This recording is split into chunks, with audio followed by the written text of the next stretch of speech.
Elsewhere, there's a lot of, well, you know, the French are doing it, we should do it as well. Interestingly, the Milan to Paris line, just in January, it's been built. It's a high-speed line. It's going to open this year, but they decided to run classic trains on it, normal speed trains on it, because actually high-speed doesn't really work out. The Americans' calculation is that Europe is subsidising high-speed trains to the tune of 42 billion a year. Just 1st of February, that report about the Dutch line opened with great fanfare a year ago, the line from Brussels to Amsterdam, and Holland is quite similar to the UK in terms of dense population and so on. By the way, our per mile cost here in the UK is 160 million, the route to Birmingham per mile. In France, it's between about 11 and 16 million per mile, much more expensive here. So opened with great fanfare, but it's almost bankrupt because people aren't using it. They're not prepared to pay the premium, which is a lesson we should have learned from the M6 toll. Finally, well, can we afford it? It's £34 billion, which is a lot of schools and nurseries and all the rest of it. And of course, if you increase government spending, then as a proportion of GDP, that cuts into growth. Every 10% extra percentage points cuts growth apparently by 0.5 to 1%. I also wonder about security. I mean, if you were a terrorist when HS2 started, where would be a good place to blow yourself up? You know, 250 mile an hour train, very high profile. So what's going to happen if that happens? Will we end up with airport-style security on all our trains? I think that's a concern. Here are a couple of quotes.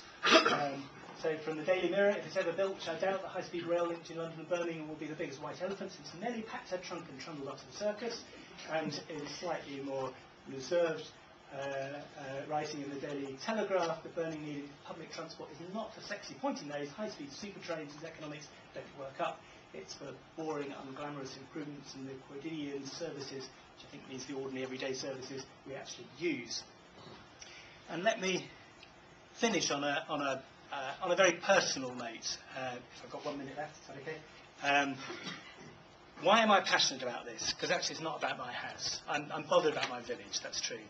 But, you know, a couple of years ago, I had the privilege, if you can call it that, of walking across the rubbish dump in Maputo. And I remember seeing a kid, about one, on a cardboard square in just a haze of black flies while his mum was retrieving stuff to eat and recycle. And it seems to me we are fabulously wealthy, and with wealth comes the responsibility to be good stewards of the resources that we have. You know, I've been quite successful in business, but I still cycle to work and we wash up our plastic bags and switch off the standby. If we remember, my wife chases me on the TV at night. And, you know, last year I lent someone from extreme poverty in Uganda $10,000 and his business has grown from 15 to 35 employees. Today I sent off a business plan for a call centre in Palestine to create jobs. I want to be a good steward of what I consider to be God-given resources. And the government is in the same position. It's not the government's money, it's our money.